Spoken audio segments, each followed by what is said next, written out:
Vamos a ver el método simplex. Este método simplex nos va a permitir resolver problemas de programación lineal para cualquier número de variables y cualquier número de restricciones. Si recuerdan, en el método gráfico utilizamos además tres variables por la facilidad que tenemos de representar estas variables en un espacio tridimensional. Sin embargo, ya empieza a ser tedioso. De hecho, por lo regular, para ejemplificar los conceptos fundamentales que nos traen a este método simplex, utilizamos el método gráfico en dos dimensiones.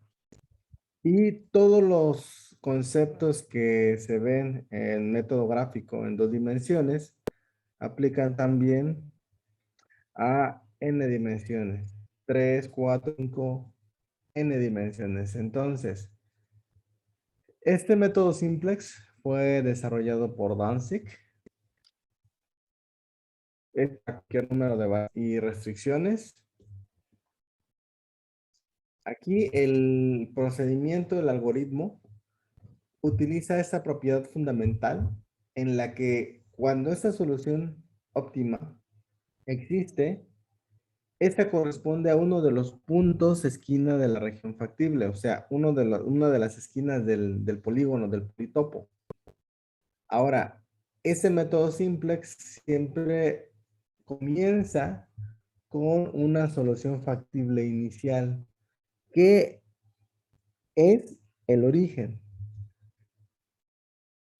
Entonces, esta solución factible básica inicial, que es el origen, la vamos a poder ver dentro de la estructura del formato canónico, porque todas las desigualdades son de tipo menor o igual.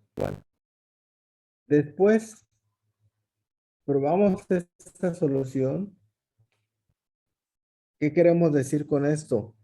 Verificamos si podemos mejorar el valor en la función objetivo y nos vamos moviendo al siguiente punto que corresponde a una esquina de la región factible. Cada movimiento que hago de un punto a otro se llama iteración. Entonces, como estoy hablando de puntos, yo quiero encontrar las coordenadas de esos puntos y lo que voy a hacer es resolver el sistema de ecuaciones lineales para obtener las coordenadas de esos puntos. Vamos a ejemplificar el método simplex con un ejercicio y nos vamos a ir directamente a este ejemplo 32, que viene del ejemplo 28 que pueden ustedes consultar previamente. Aquí ponemos este ejemplo 28, es este que estoy mostrando. Si ustedes se dan cuenta, en este ejemplo todas las desigualdades son de tipo menor o igual. El método simplex necesita trabajar con la forma canónica en la que el problema es de tipo maximizar o minimizar, pero todas las desigualdades son de tipo menor o igual. Cuando alguna de las desigualdades es mayor o igual, o bien es una igualdad de comienzo, entonces voy a recurrir a otro método que es una modificación del simplex que utiliza algo que se llaman variables artificiales. En el método simplex, este que vamos a ver en esta sesión, no utilizo variables artificiales. ¿Por qué? Porque estas desigualdades de tipo menor o igual hacen que yo trabaje en una región que contempla al origen como punto factible o como solución básica factible inicial.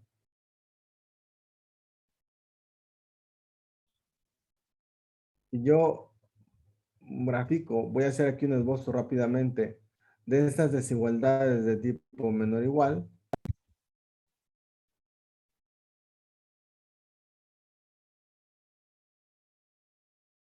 Lo que ocurre es que me voy a estar moviendo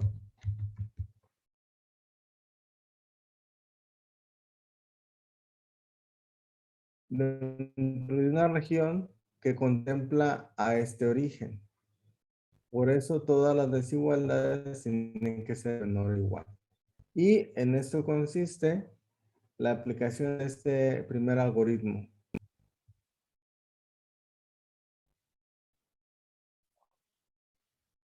Como en el caso analítico, el método simplex necesita trabajar con el problema en la forma estándar.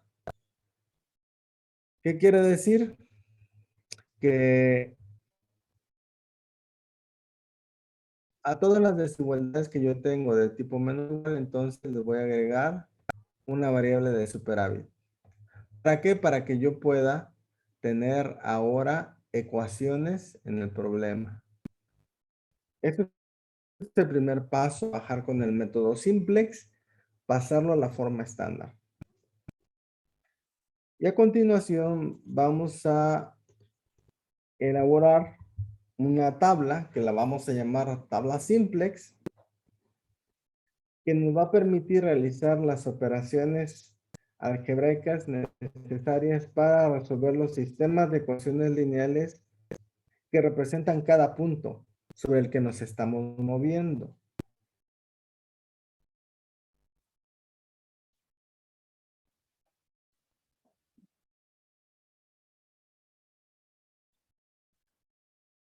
Considerando el ejemplo en cuestión, entonces esta tabla simplex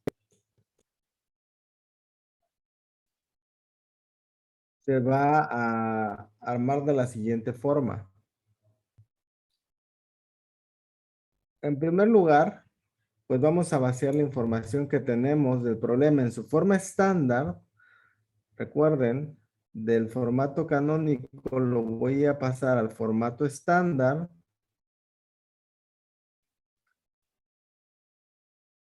Y lo que tengo en el cuerpo de la matriz, o sea, esto que voy a llamar cuerpo, va a contener los coeficientes del lado izquierdo y del lado derecho de la siguiente manera. Si vemos el formato estándar de este problema, tenemos como coeficientes 1, 2, 1, 0, 0, 0. Después tengo 1, 1, 0, 1, 0, 0. Luego tengo 1 menos 1, 0, 0, 1, 0. Y tengo 1 menos 2, 0, 0, 0 y 1. Al final voy a colocar el vector que corresponde al lado derecho de mi problema, que va a ser 10, 6, 2 y 1.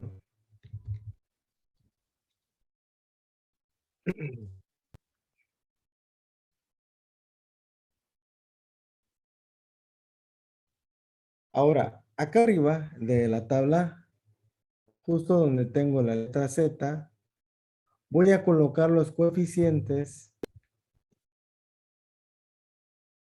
que corresponden al vector de coeficiente de función objetivo.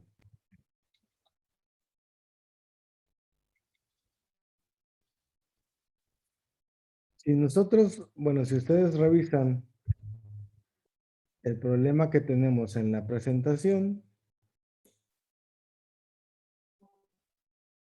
¿cuáles son los coeficientes de Z?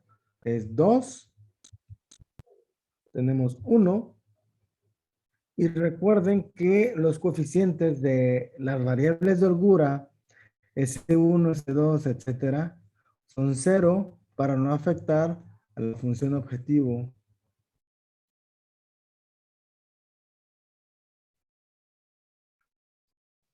Entonces, recuerden, ¿de dónde estoy sacando estos valores de Z? Los estoy sacando de los coeficientes que tengo en la función objetivo.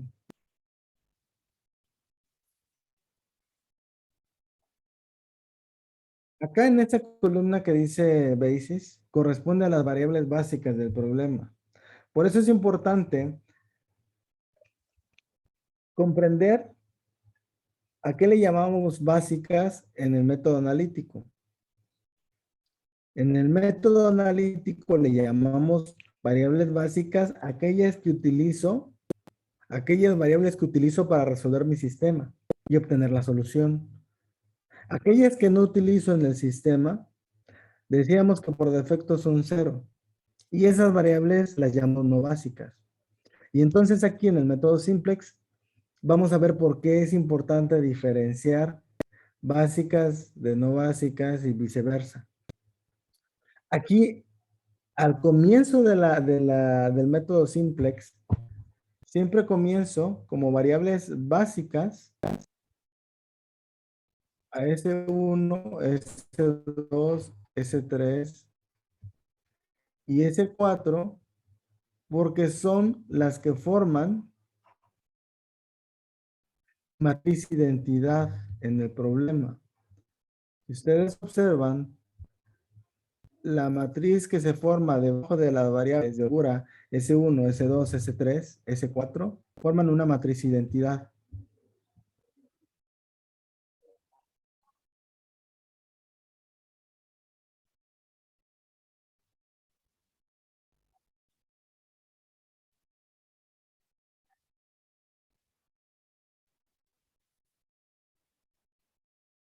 Entonces, esas variables que forman esa matriz identidad son las que van a formar la base y son las que corresponden a mi solución básica factible inicial.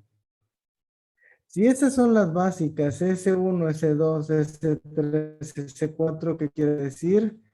Que S1, perdón, que X1 y X2 son no básicas.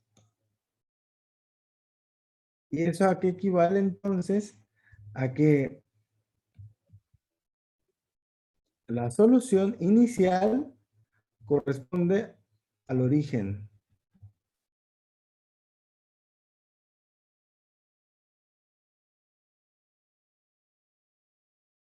Pero de nuevo, recuerden que aquellas que no están en la base son cero por defecto. Cuando comienza el algoritmo simplex, incluyo en la base a las variables de holgura. ¿Por qué? Porque esas forman mi matriz identidad. Si se dan cuenta, todos los unos que tengo son positivos. Y así es como se debe de formar la matriz identidad. Por lo tanto, esas variables entran a la base. Las que no entran a la base son no básicas y son cero por defecto. Ahora, dentro de la estructura de esta tabla simplex, en la columna que tenemos ACB, quiere decir los coeficientes de las variables básicas en la función objetivo. Por ejemplo, S1, ¿qué coeficiente tiene en la función objetivo? O sea, en Z. Si ustedes ven, S1 tiene el coeficiente de 0 en Z. De manera similar, el coeficiente de 2 es 0 en la función objetivo. Por lo tanto, aquí en esta columna que tenemos a CB, voy a poner 0, 0, 0 y 0 porque estoy haciendo referencia a los coeficientes de las variables básicas en la función objetivo.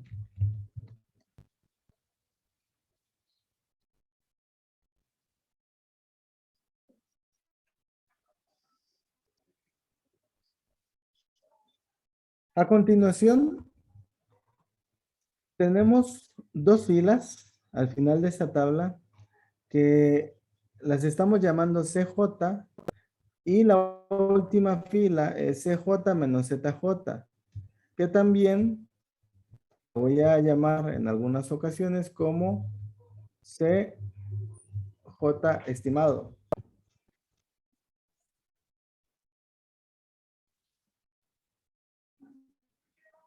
Los valores que corresponden a las dos últimas filas, CJ y CJ menos ZJ, en la que CJ menos ZJ también la voy a denotar como una CJ barra,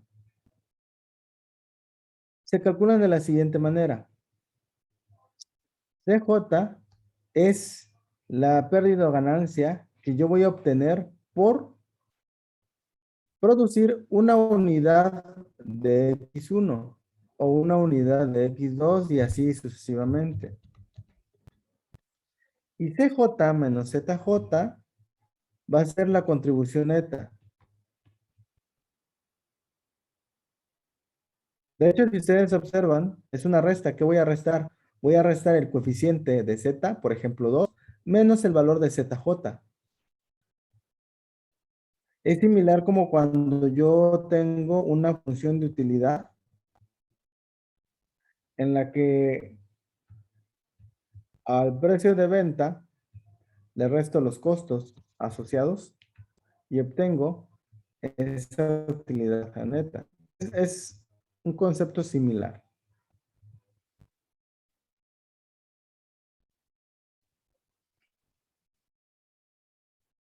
¿Cómo vamos a calcular cada una de estas dos filas que tengo al final? De la siguiente forma. Acá es importante que cuando me refiero a J, me voy a referir a las columnas. En este caso, tengo, ¿cuántas columnas tengo? Me refiero al número de variables. Haciendo una pequeña definición previa, tenemos, por ejemplo, que M, si M representa el número de restricciones y N va a representar el número de variables,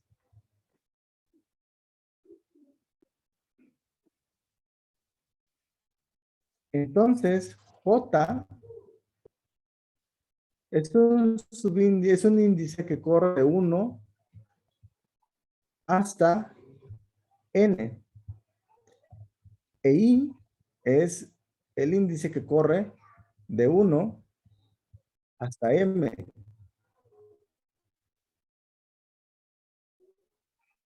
Acá, el 1, 2, 3, 4, 5, 6, pues va a representar N, sería 6 variables porque tengo 2 variables X y 4 variables S. Poner aquí una nota. Tengo 2X y tengo 4 variables S. Por lo tanto, en total tengo 6 variables.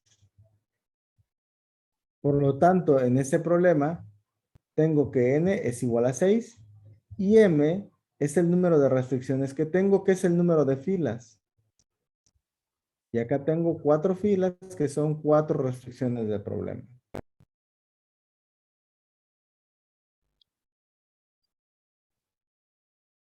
ZJ entonces es un vector.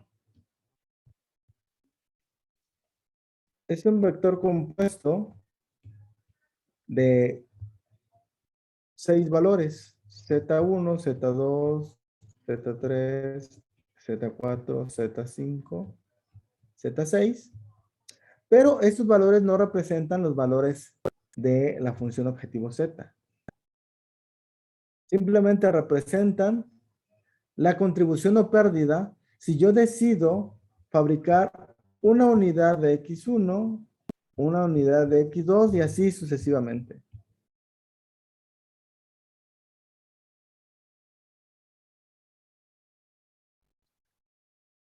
Ahora, cada uno de estos valores de Z, o sea, Z1, Z2, Z3 hasta Z6, porque son 6 variables,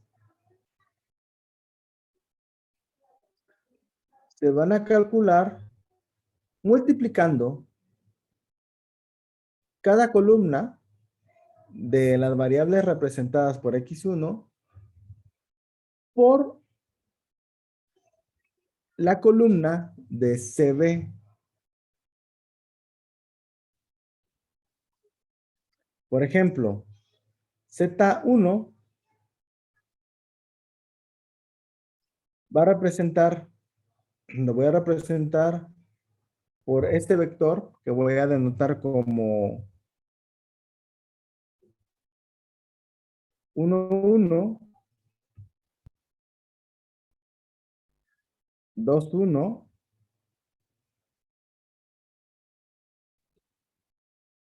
3, 1 y 4, 1.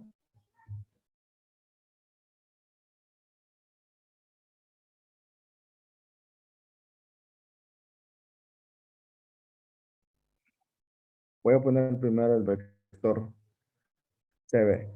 Aquí cada valor de CB, este vector CB, lo voy a denotar como valores como F1, F2, F3 y F4. Tengo 4 restricciones. Entonces, CB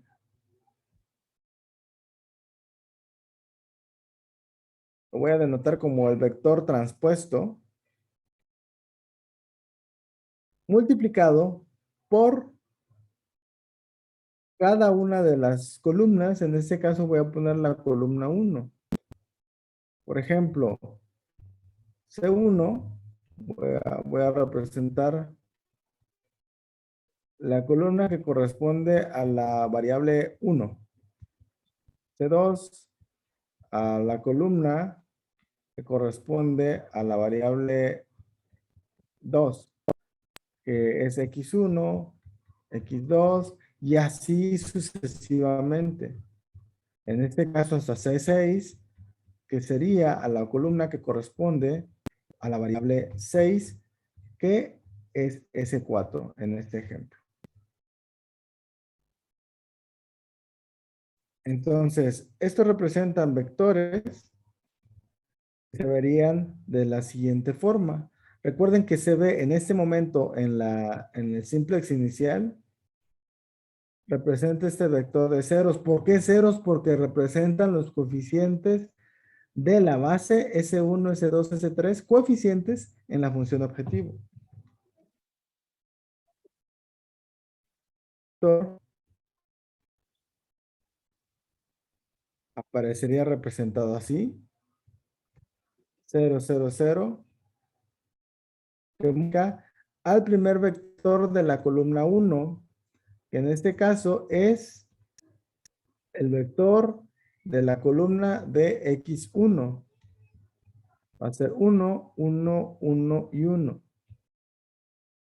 Acá, como todos los vectores de los coeficientes son 0, pues el primer valor de Z es 0. De manera análoga, si nosotros queremos calcular el segundo valor Z, pues voy a tomar el vector de valores que tengo en CB y ahora lo voy a multiplicar por el vector de la columna 2 que corresponde a la variable X2. Y esto me va a dar un resultado igual al primer caso para Z1. Aquí el vector que tengo en la columna 2 es 2, 1, menos 1 y menos 2.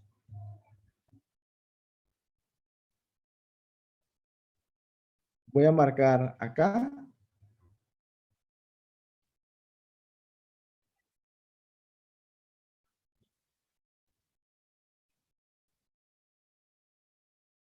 Y el resultado también va a ser 0. Entonces, con estos dos ejemplos, vemos que en la primera, cuando yo comienzo con la tabla simplex, los valores que tengo aquí en ZJ son 0, 0 y 0. Y en el último valor que estoy colocando aquí en color rojo, es 0. Ese último valor que está debajo de la columna B va a representar el valor de Z en la función objetivo. Acá, ¿por qué 0? Porque lo que estoy haciendo, lo voy a marcar aquí como Z value. Estoy tomando el vector 0, 0, 0 que corresponde a CB y lo voy a multiplicar por el vector del lado derecho que es 10, 6, 2 y 1. 10, 6, 2 y 1. Y acá también me va a dar 0. Pero ese valor que puse aquí en rojo es el que corresponde al valor de la función objetivo. Ahora, la última fila, ZJ menos CJ, como lo indica la expresión, voy a restar los valores que tengo en el vector Z, que corresponde a los coeficientes de Z,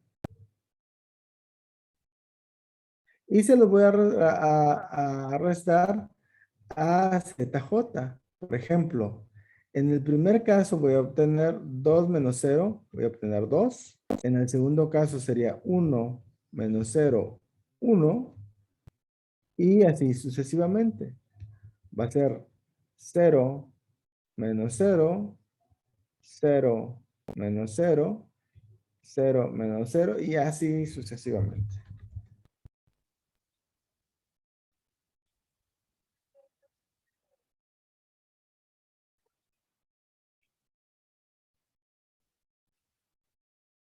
Y esas restas solamente las hago hasta la variable S4.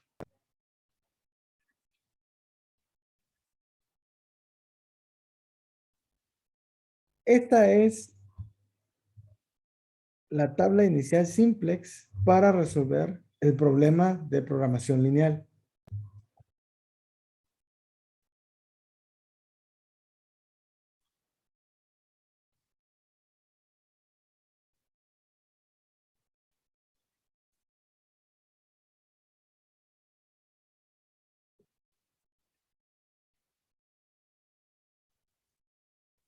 Una vez que tenemos nuestra tabla simplex inicial, vamos a comenzar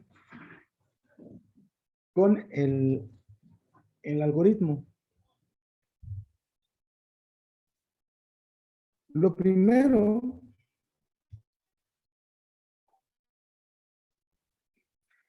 es definir una variable que entra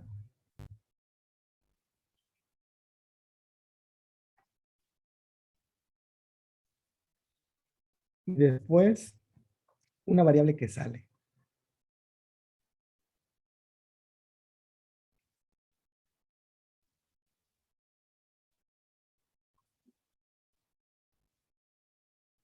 La variable que entra la vamos a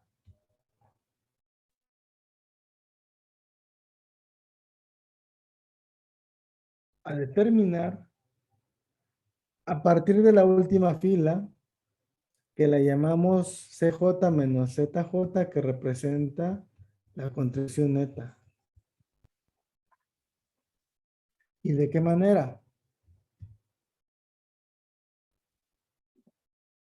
Necesitamos calcular el valor máximo, el valor más grande de esa fila. Aquí recuerden, es importante mencionar que estamos trabajando con un problema de maximización. Entonces, como el problema es de maximizar, yo necesito el valor más grande de este vector. Recuerden que ZJ barra y CJ menos ZJ son sinónimos. Entonces, si yo calculo el máximo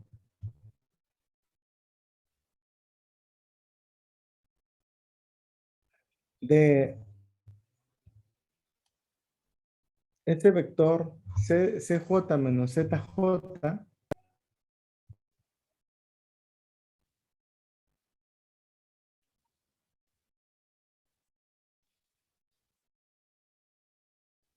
voy a obtener que en este caso,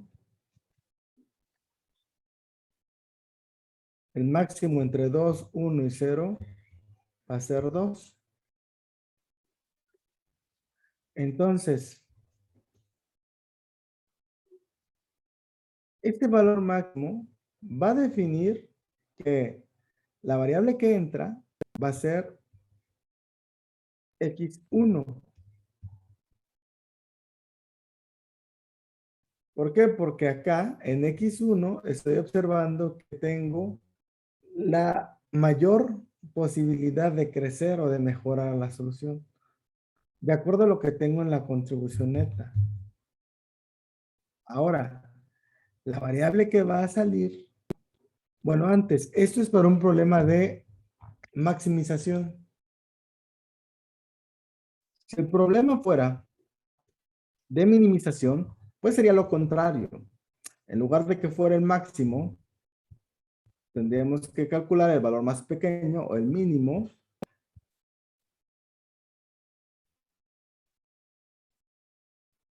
de TJ menos ZJ.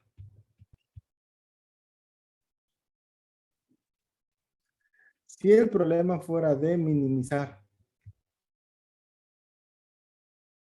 pero acá nuestro problema es de maximización, entonces me quedo con el valor más grande. Decimos que es 2 y ese 2 corresponde a esto.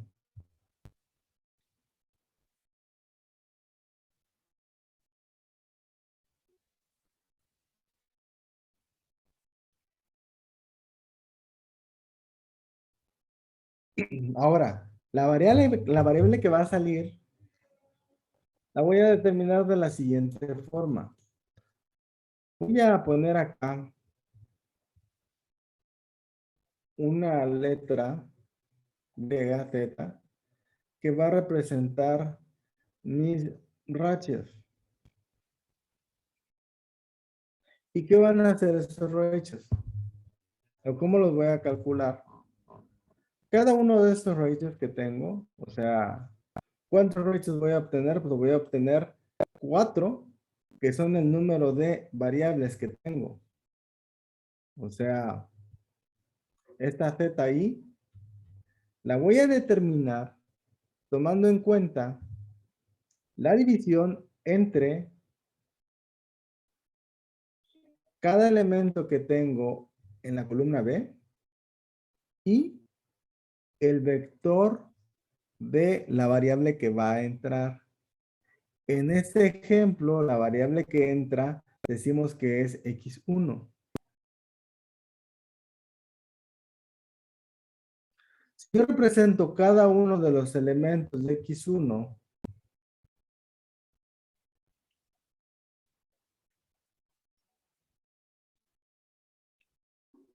como un vector que tiene los subíndices 1, 1, 2, 1, 3, 1 y 4, 1, entonces el ratio, o cualquiera de los ratios que tengo es dividir cada fila del vector B entre cada uno de los elementos de la variable que va a entrar. Yo voy a poner, entonces, ahí J, y esto lo voy a hacer para cada fila. O sea, en este caso va a ser 1, 2, 3 y 4. Que son las filas que tengo en este problema. De tal manera, por ejemplo, que el primer ratio que tengo sería 10 entre 2. Y eso me va a dar 5. El segundo va a ser 6 entre 1. Y eso me va a dar 6. Y así sucesivamente. El tercer ratio que tengo pues, sería 2 entre 1. Y el último va a ser 1 entre 1. Y esto va a ser 1. Si ustedes observan, estoy tomando el vector B y estoy dividiendo entre la variable que entra, el vector de la variable que va a entrar.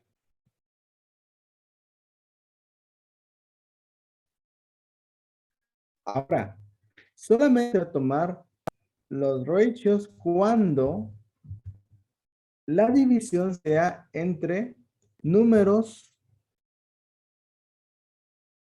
positivos. Si se dan cuenta acá, todos los ratios que calculé fueron entre números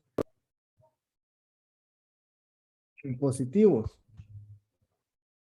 De tal manera que si yo tengo, por ejemplo, voy a poner aquí un ejemplo, esto es un ejemplo, ratio 1, 10 entre menos 2, este ratio no lo voy a tomar en cuenta. Ni tampoco voy a tomar en cuenta un ratio cuando sea una división entre cero. Tampoco lo voy a tomar en cuenta.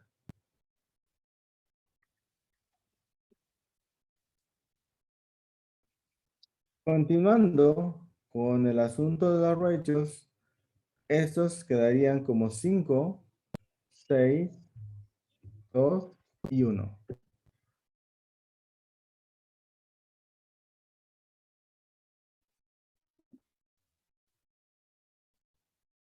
Aquí en el ejemplo que estamos resolviendo,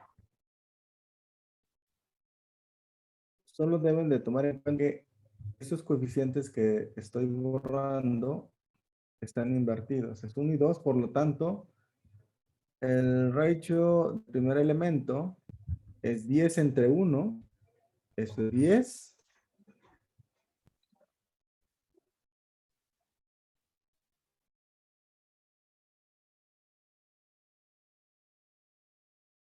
que es siguiendo la regla del vector B entre vector de variable que entra. Si queremos ver esto de una forma compacta, sería B entre X1. Viendo estos dos elementos como vectores. Que esto, pues, digamos de una forma canónica, no existe. ¿Sí? Entonces, con esto, yo tengo un vector de ratios también, que lo voy a denotar solamente como z. Y con ese ejemplo que estamos haciendo sería 10, 6, 2 y 1. 10, 6, 2 y 1. Estos son los ratios ya calculados. Ahora, para determinar a la variable que sale,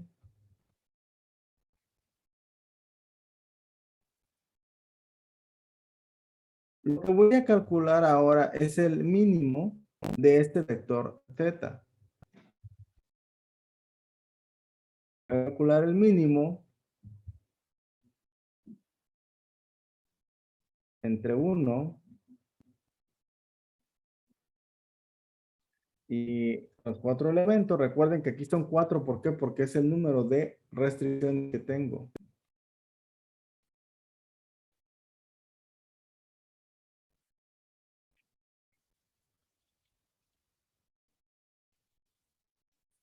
Entonces, el mínimo de ese vector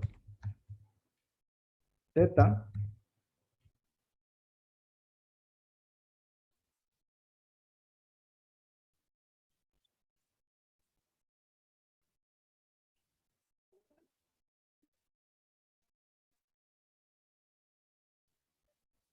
en este caso va a ser el 1. Y el 1 corresponde a la cuarta fila. Y si ustedes revisan la tabla simplex, ¿cuál es la variable que tenemos en la cuarta fila? Es S4.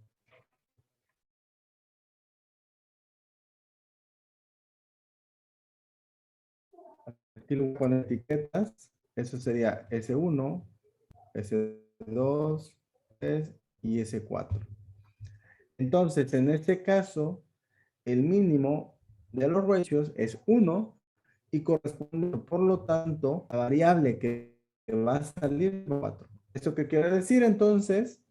Que la variable que entra es X1 utilizando esa condición de optimalidad y la variable que va a salir es ese 4 para cumplir con la condición de factibilidad.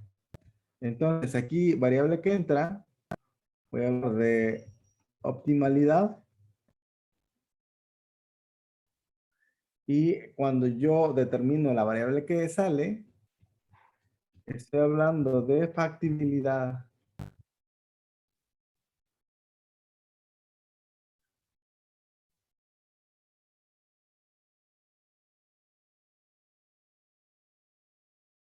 ¿Cuál es el siguiente paso en el simplex entonces? Pues es resolver el sistema de ecuaciones lineales mediante el método de Gauss-Jordan.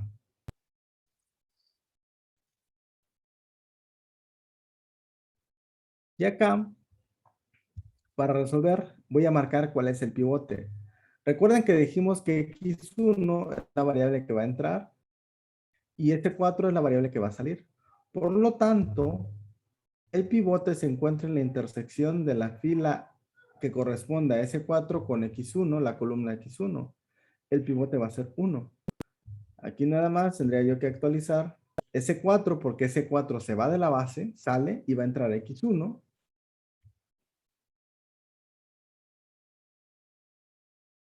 Y al aplicar Gauss-Jordan, necesito que todos los elementos que se encuentran arriba del pivote, aquí voy a poner una etiqueta, lo voy a llamar pivote. Por ejemplo, todos los elementos que están arriba del pivote tienen que ser cero.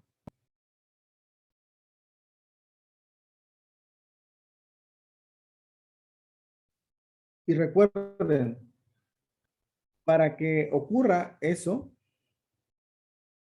pues tengo que tomar el mismo valor que tengo arriba, o todos los valores que tengo, multiplicarlos por un signo negativo y multiplicarlo por toda la fila que contiene el pivote. Y después sumarlo a la fila que contiene el valor que quiero hacer cero. De tal forma que la operación que aplique para los valores que me interesan, se lo tengo que aplicar a toda la fila. Haciendo el primer ejemplo, ya marcamos el pivote como 1, es la intersección entre la primera columna y la cuarta fila.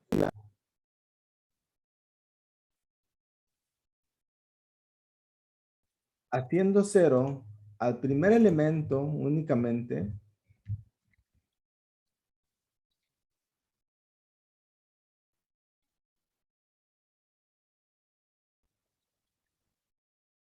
¿qué operación tendríamos que realizar?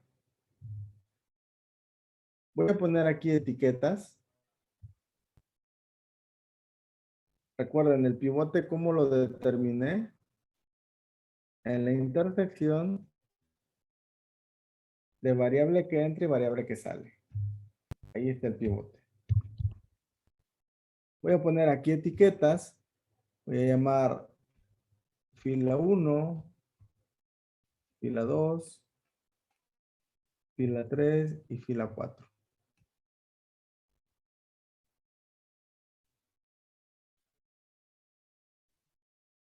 Y voy a abreviar con R's.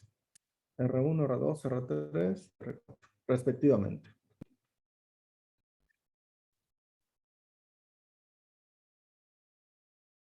Para que el elemento que tengo en la fila 3 arriba del pivote sea 0, ¿qué necesito hacer? Necesito multiplicar por -1 a toda la fila R3. Vamos a ponerlo en mayúscula.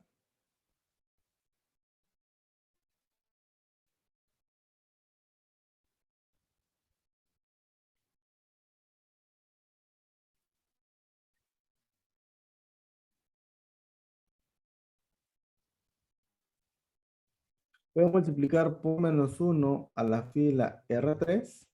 Y esto es menos uno por todo el vector uno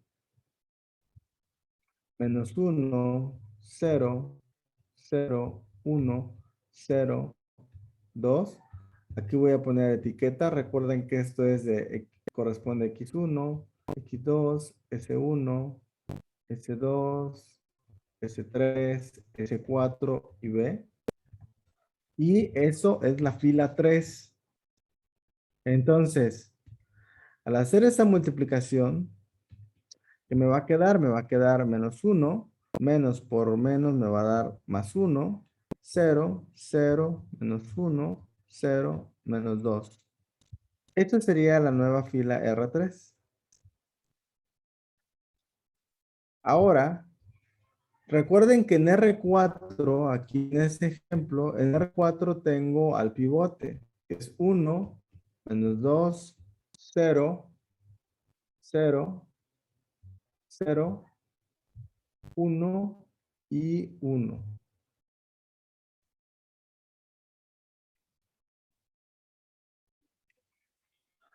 Entonces, lo que voy a hacer ahora es sumar R3 más R4 y eso va a ser la nueva fila R3. Entonces, si hacemos la suma, vamos a hacer la suma componente a componente. Tengo que uno menos uno es cero, menos 2 más uno me va a quedar menos uno, cero menos cero, bueno, cero más cero es cero, cero más cero es cero, menos uno más cero es menos uno, cero más uno es uno y menos 2 más uno me va a quedar uno negativo.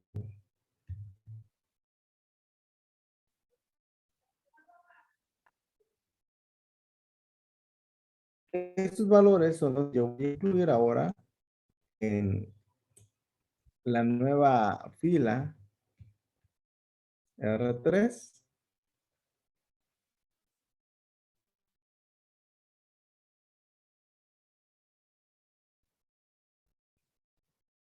y me quedaría cero.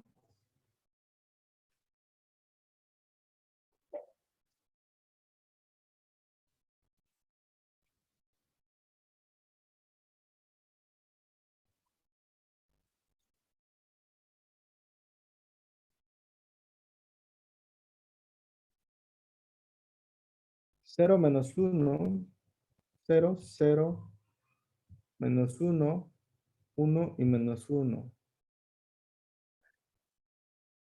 Sin embargo, acá, ojo,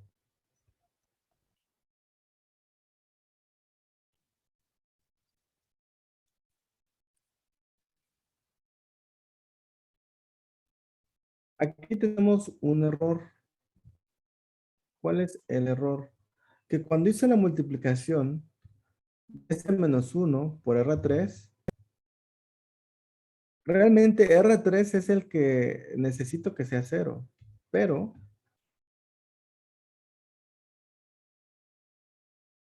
se la voy a aplicar al pivote. No a R3. R3 viene a ser la consecuencia. O sea, ese menos uno se multiplica por R4, que es en donde está el pivote.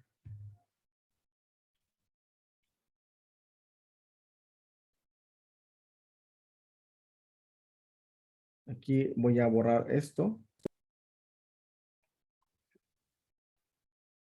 para corregir ese error.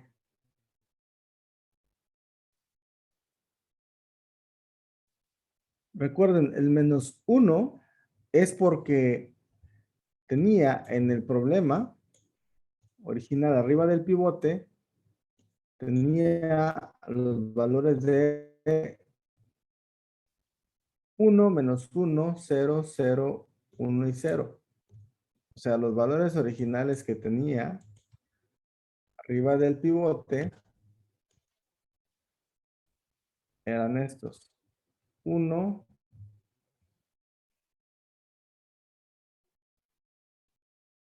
uno menos uno, cero, cero, uno, cero y dos.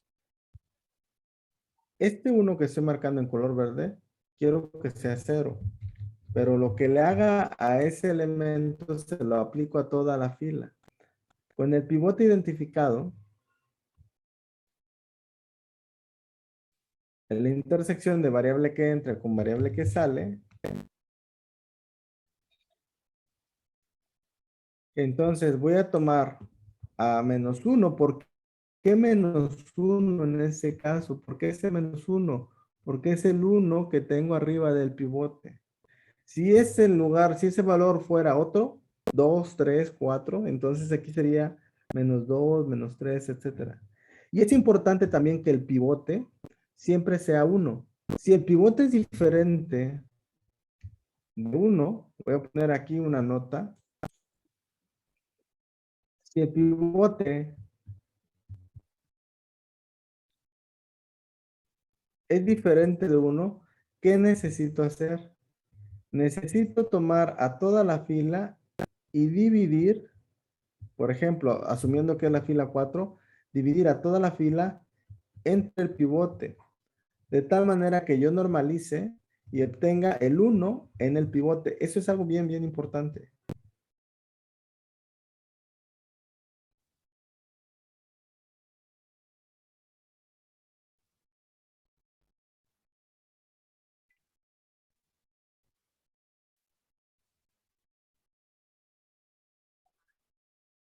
Entonces en R4 tenemos uno menos 2 0 0 0 1 y uno.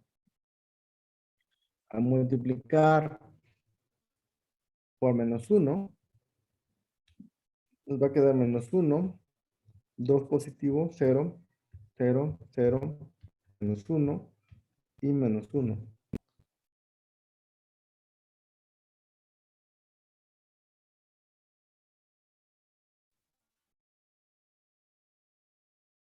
Y ahora con este vector, lo que voy a hacer es sumarlo a R3.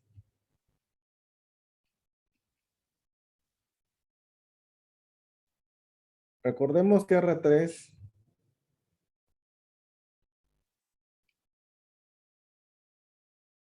es uno menos uno, cero, cero, uno, cero y dos. Cuando hacemos la suma de R3 con esta R4 que acabo de calcular de forma temporal,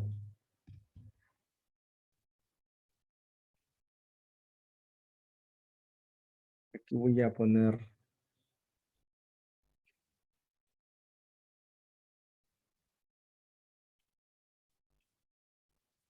que estoy sumando R3 al original más el menos uno. El menos uno, ¿por qué? Porque es el valor que está arriba del pivote.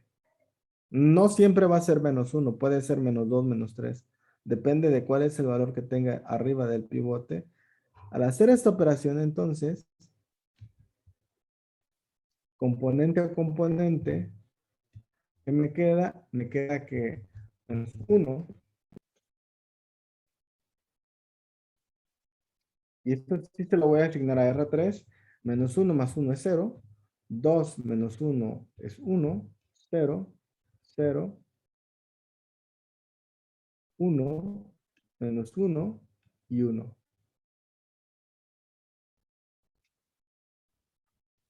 Ahora sí, entonces,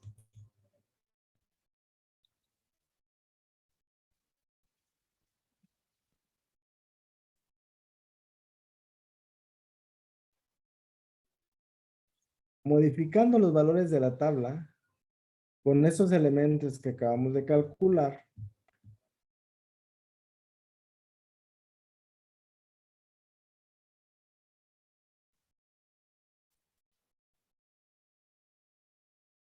La nueva fila R3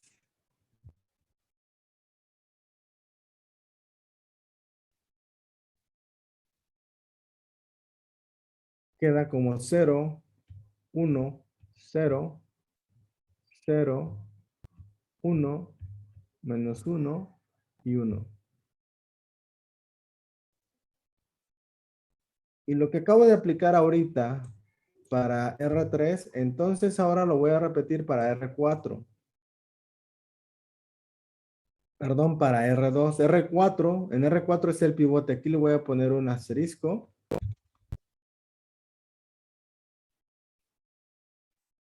R4 se va a mantener igual en esta primera iteración. Esa es la iteración número 1. Todavía no la hemos terminado porque necesitamos calcular, necesitamos terminar Gauss-Jordan para los demás elementos arriba del pivote. En este caso sería para R2 y para R1. En el caso de R2, por ejemplo, ¿cómo quedaría el valor de R2? Pues R2 sería, voy a tomar R2 y voy a sumar, en este caso, menos 1 que multiplica a R4. ¿Y por qué menos 1? Porque tengo 1 acá. Si fuera 2, 3 sería menos 2, menos 3, etcétera.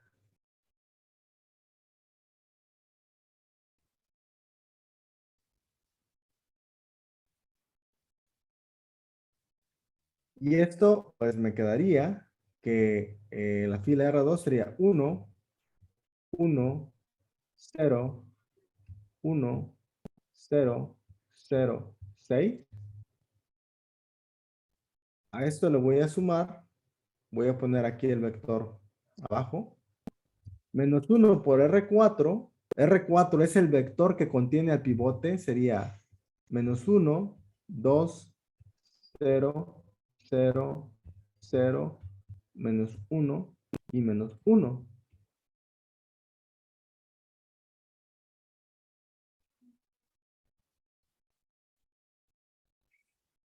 Y estoy señalando que ese vector corresponde al vector del pivote ya multiplicado por el menos 1, ¿no? Y al hacer la suma, me queda el vector menos 1. Recuerden, aquí voy a hacer la suma componente a componente. Aquí voy a marcar. Como ejemplo sería menos 1. Menos 1 sería 0. Luego sería 3, 0, 1, 0, menos 1. Y al final tengo 5.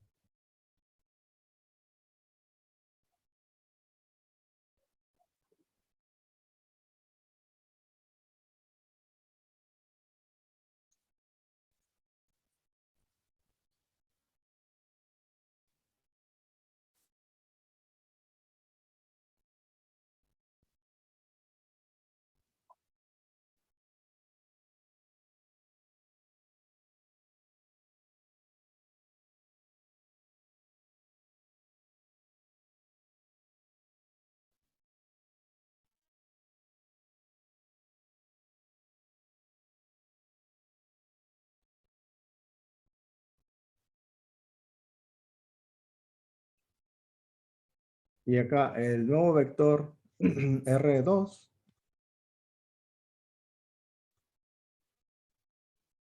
Voy a poner R2 para clarificar que estamos sustituyendo el vector anterior. Sería 0, 3, 0, 1, 0, menos 1 y 5.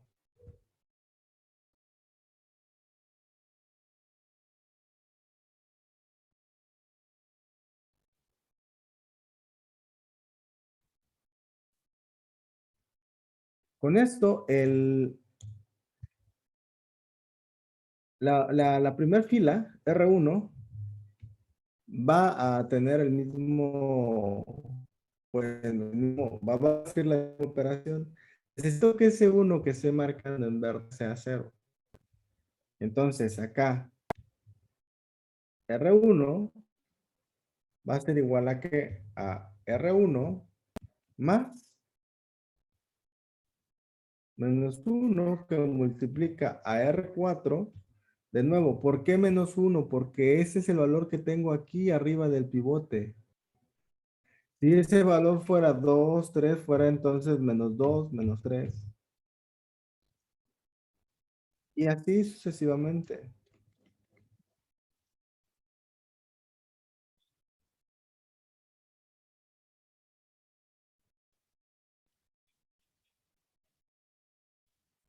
Y R4 porque en R4 tengo al pivote. Cuando hacemos esa operación,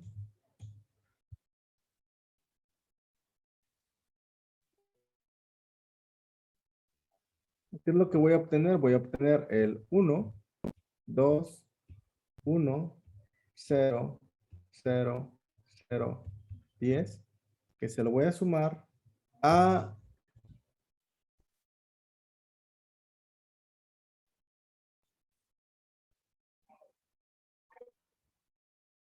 vamos a sumar los vectores,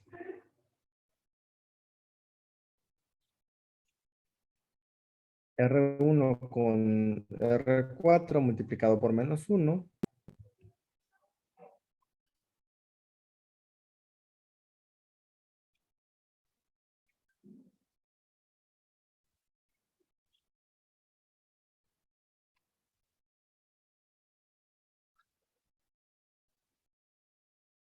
y el nuevo vector R1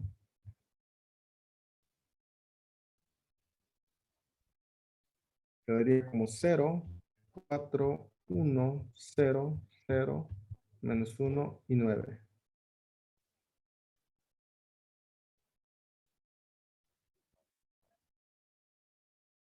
Lo que necesitamos hacer ahora es la sustitución de ese vector.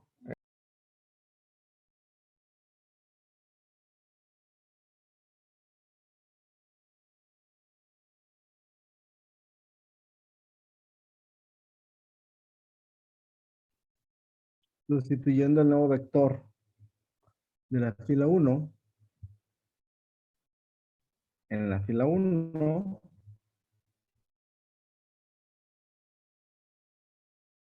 tenemos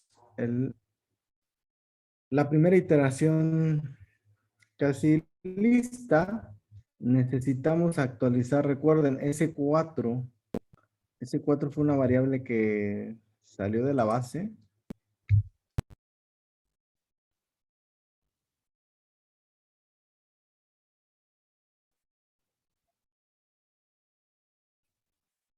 Entró X1 y el coeficiente asociado con X1 se tiene que actualizar. Aquí ese coeficiente ya no es cero. ¿Cuál es el coeficiente que tiene X1 en la función de objetivo? Es 2, el que estoy colocando en este momento.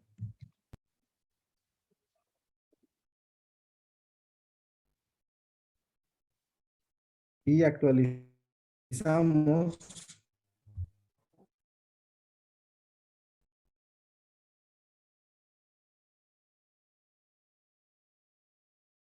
los valores de la última fila.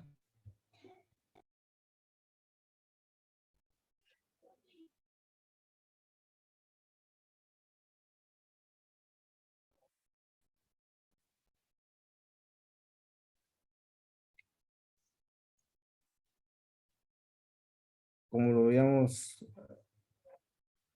visto anteriormente,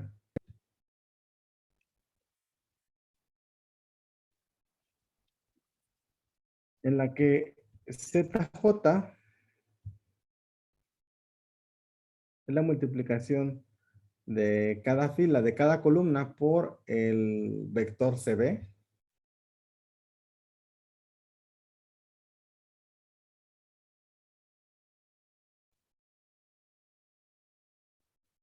Y aquí, para ejemplificar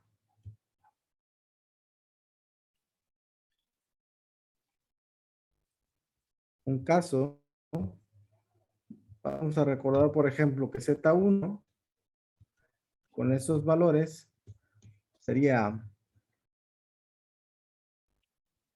0,002, que se ve, por 0,001, que aquí nos daría 2.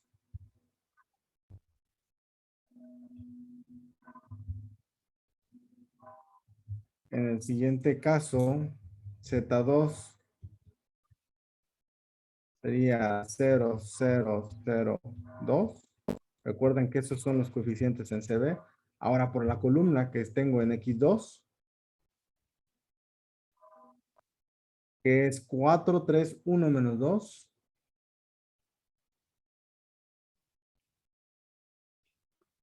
Y eso me va a dar menos 4.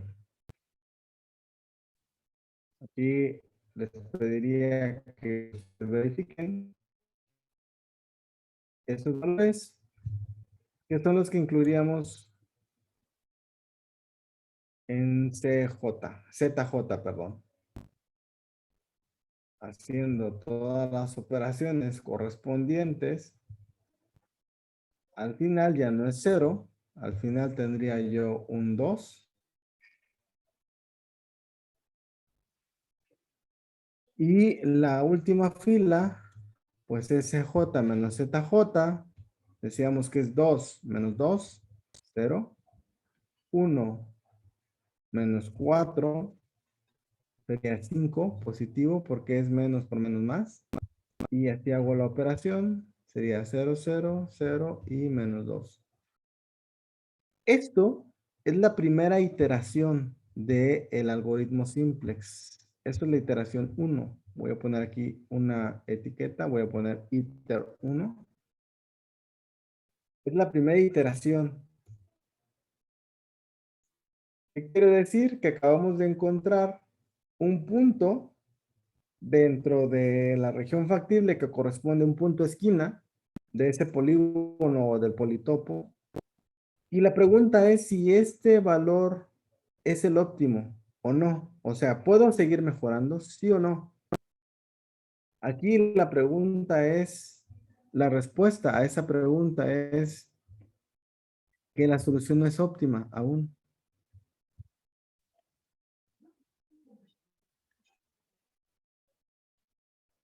O sea, ¿qué necesito hacer una siguiente iteración?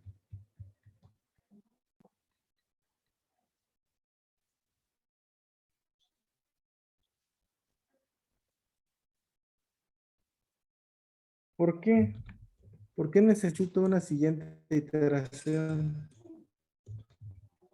Porque si regresamos a la condición de optimalidad dentro del algoritmo simplex, en la última fila de esta tabla, tengo valores que son positivos.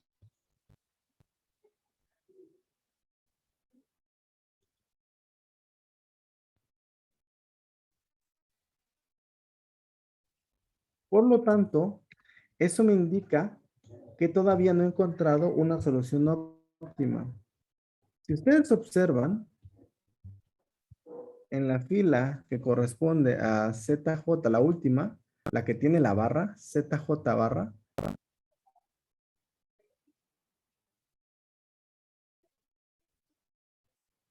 todavía tengo valores que son positivos.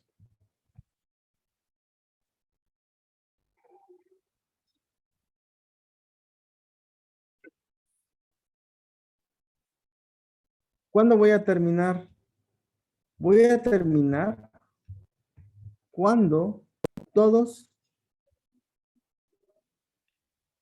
los valores de ZJ, estimados CJ menos ZJ, sean menores o iguales a 0.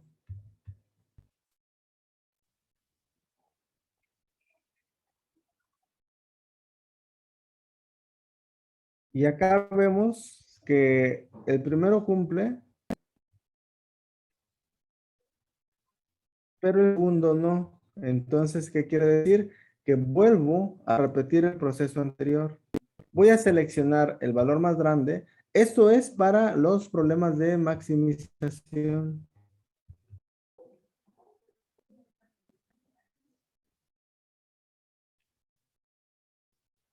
Si el problema fuera de minimización, ¿cuándo termina el algoritmo? Cuando los valores en ZJ menos ZJ sean todos mayores o iguales a cero. Entonces acá el problema es de maximizar. El problema es de maximizar. Recuerden, está acá arriba. Tengo un problema de maximizar. Por lo tanto, termino cuando en la última fila todos sean menores o iguales a cero. Acá no se cumple. El segundo valor es positivo. Acá repito el algoritmo. Entonces, ¿cuál es la variable que va a entrar? La variable que va a entrar va a ser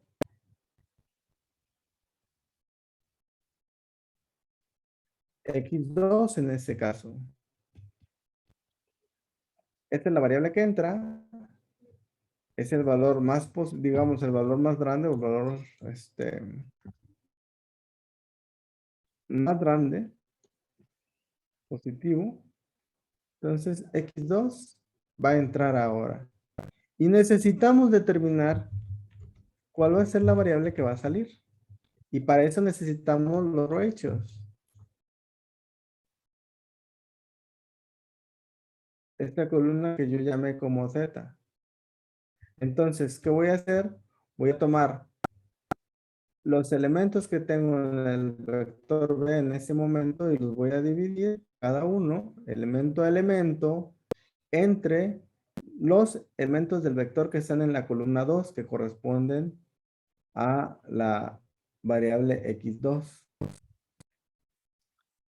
De tal manera que acá el primer ratio sería entre 4, el segundo 5 tercios, el tercero sería 1 entre 1 y el último no lo voy a tomar en cuenta. ¿Por qué? Porque es una división entre un negativo. No lo tomo en cuenta. Sí, recuerden, acá tengo 1 entre menos 2 y valores que tengan denominador negativo no los tomo en cuenta. De esos valores, ¿cuál es el valor más pequeño?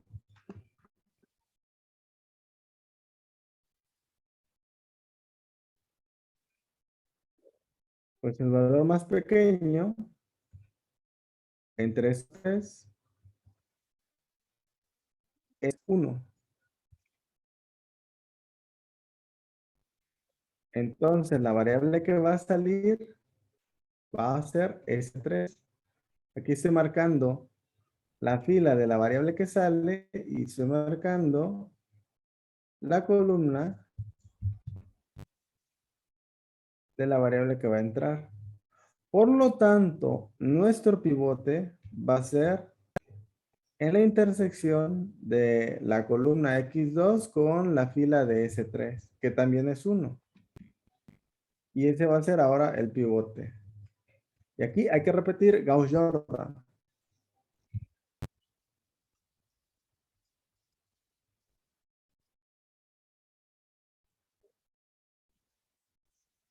Con eso,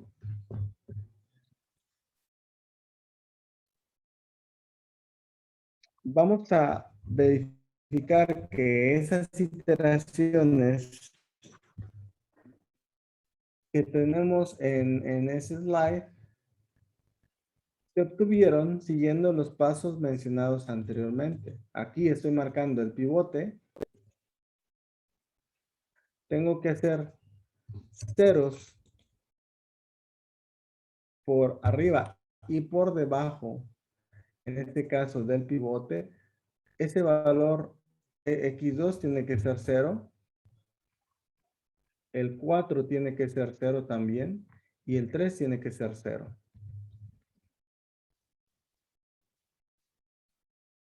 Y aquí tengo que aplicar Gauss-Jordan de nuevo.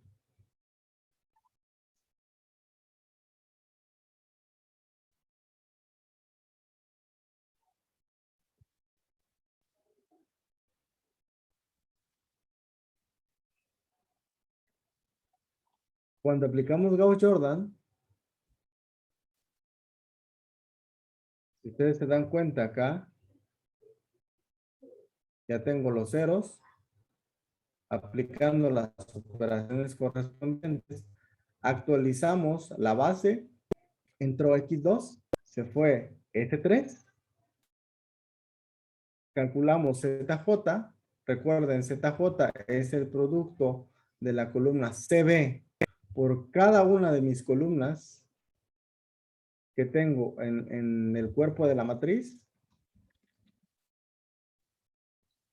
y actualizo CJ menos ZJ, que también lo llamamos C barra J,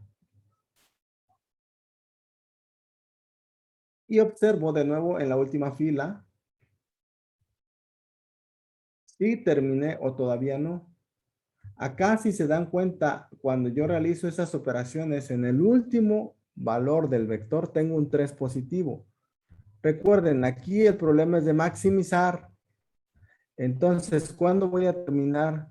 Voy a terminar cuando todos los valores sean 0 o negativos. Aquí tengo un positivo, por lo tanto, puedo seguir mejorando. Esto lo que quiere decir es que la solución todavía no es óptima. Y esa solución que acabo de encontrar es factible, sí, es óptima, ¿no? De hecho, esto corresponde a un punto. Esta iteración que se realiza acá, es otro punto que se acaba de calcular. Es otro vértice, pero todavía no es el mejor. Entonces repetimos el proceso. ¿Cuál va a ser la variable que va a entrar en este caso? La variable que entra, como es la única positiva aquí, es S4. Calculamos los ratios en este caso, tomamos la columna S4, perdón, tomamos la columna del lado derecho y dividimos entre la columna de variable que entra, que es S4. Tenemos 5 entre 3, 2 entre 2 me da 1, 1 entre menos 1, esto no toma en cuenta, es una división entre un negativo, división entre un negativo tampoco lo toma en cuenta, entonces, ¿cuál es el más pequeño? Entre 1.67 y 1, el más pequeño es 1. Por lo tanto, la variable que va a salir va a ser S2. Y acá es importante recordar que al marcar el pivote, que es este 2 que está en amarillo, porque esta es la variable que entra, y este 2 es la variable que va a salir. Entonces, aquí antes de aplicar Gauss-Jordan, ¿qué necesito hacer con toda la fila que contiene el pivote? Los ratios acá ya no los tomo en cuenta. Una vez que ya determiné cuál es la variable que entra, cuál es la variable que sale, ratios ya no lo tomo en cuenta. Tengo que dividir a toda la fila entre 2.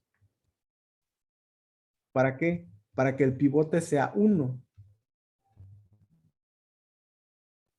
0 entre 2, 0, 0 entre 2, 0, 0 entre 2, 0, 1 entre 2.5, menos 3 entre 2, menos 1.5, 2 entre 2 me va a dar 1 y 2 entre 2 me va a dar 1. Y a partir de ese punto, aplico Gauss-Jordan.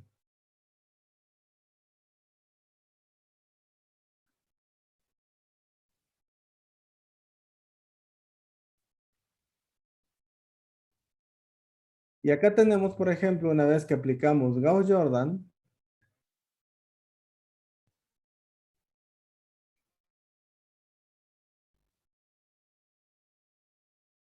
ya tengo el 0 por arriba y los ceros por debajo.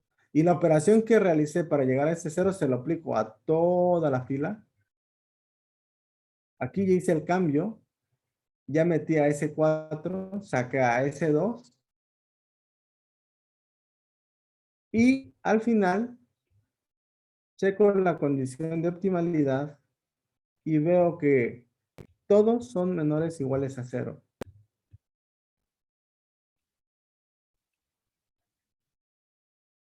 ¿Qué quiere decir entonces? Que esa solución que acabo de encontrar es la solución óptima y ahí se detiene el algoritmo.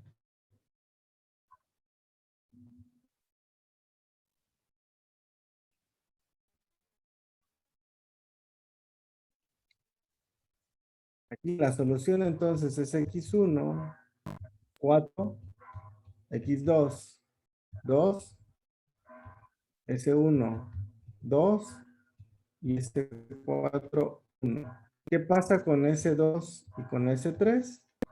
Esas quedan en cero porque no entraron a la base, o sea, están fuera de la base.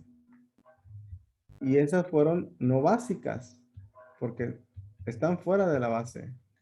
Mientras que las otras, que sí quedaron en la base, esas fueron mis variables básicas. ¿Y cuál es el mejor valor de Z? El 10. Recuerden cómo calculo los valores de ZJ. Tomo el vector CB y multiplico por cada uno de los vectores que tengo en el cuerpo de la matriz. Estas operaciones son multiplicación de vectores, que también en Excel, por ejemplo, si utilizan Excel, equivale a la operación suma producto. ¿Por qué? Porque multiplica 0 por 0 más 0 por 0 más 0, 1 por 0 más 2 por 1 y al final me da una escalar, un valor. De esta manera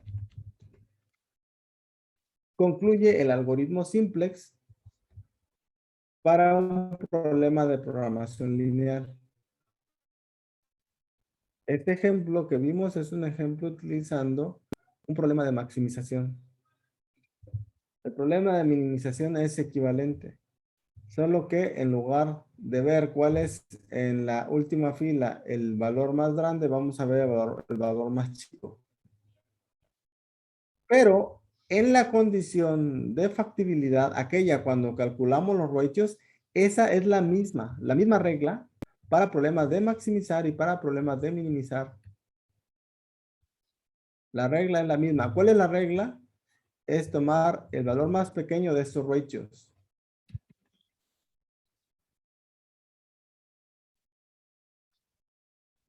Independientemente si el problema es maximizar o minimizar.